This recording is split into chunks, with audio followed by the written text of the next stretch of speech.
இன்னைக்கு ஒருவேளை குடும்பங்கள்ல ஒருவேளை சில சின்ன தப்புகள் பண்ணி இருக்கலாம். நீங்களுடைய சிந்தையில சில தவறுகளை பண்ணியிருக்கலாம். ஆனா ஆண்டவரை பார்த்து, ஆண்டவரே எங்களை மன்னிக்க மாட்டீங்களா, ஆண்டவர் என்னை மன்னிப்பாரா, என்னை மன்னிக்க மாட்டாரா என்று ஒருவேளை கலங்கி கொண்டிருக்கலாம். அநேக நேரங்கள்ல உங்களுடைய இந்த குற்ற மனசாட்சியே உங்களை கீழே விழ தள்ளிவிடும். கர்த்தருக்காக எழும்பாதபடி, கர்த்தருடைய பிரசன்னத்தை உணராதபடி செய்துவிடும். ஆனா நம்ம ஆண்டவர் எப்படிப்பட்டவர் தெரியுமா?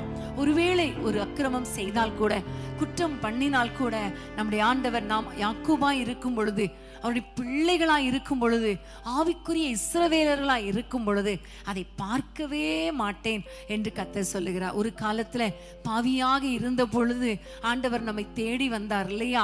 நம்ம பாடினோமே, ஆண்டவருடைய அன்பு எவ்வளவு பெரியது என்று.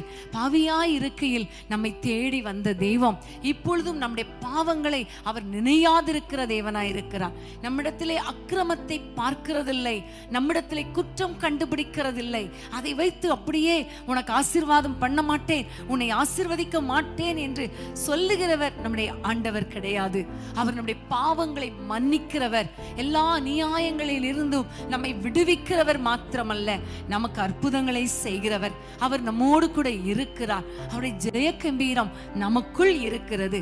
ஒருவேளை உங்களுடைய பிள்ளைகளை குறித்து ஒரு பயத்தோடு இருக்கலாம். பிள்ளைகள் தவறு பண்ணியிருப்பாங்களோ, பாவம் பண்ணி இருப்பாங்களோ, அவர்கள் ஆண்டவரை வேதனைப்படுத்தி இருப்பாங்களோ என்று ஒருவேளை நீங்கள் கஷ்டத்தோடு கூட ஒரு மன பாரத்தோடு வாழ்ந்தா, இன்றைக்கு ஆண்டவர் சொல்லுகிறார், எல்லா அநியாயங்களையும் கர்த்தர் மாற்றுகிறவர். அவருடைய அன்பு பெரியது.